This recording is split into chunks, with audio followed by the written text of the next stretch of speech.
Dahil mainit ang panahon ngayon dito, maraming mga bata ang naglalaro.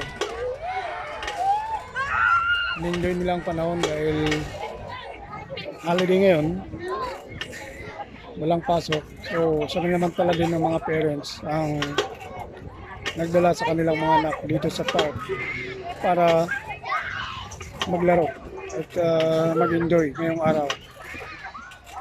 Napakaganda ang panahon. Kaya ito,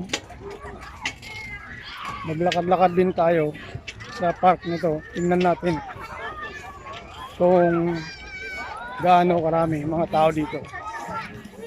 Kung tingnan nyo, saan punong-puno. Puro Pilipino lang mga to.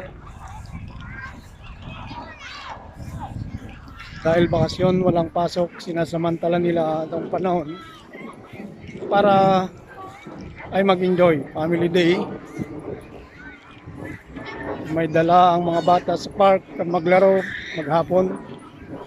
Hindi nila tinitingnan ang init ng panahon. Tingnan nyo, napakalawak ng park na to. Pero punong-puno ng tao, puro Pilipino karamihan. Dito sa Toronto, Ontario, Canada. Hanggang doon, pagla doon, ang napakarami. Punong-puno mga tao doon. Kaya nag-i-enjoy sila.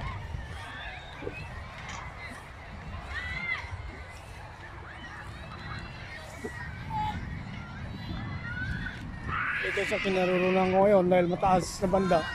Kitang-kita yung play park ng mga bata na yan. Hindi sila napapagod maglaro dahil pagkakataon nila ito na maglaro.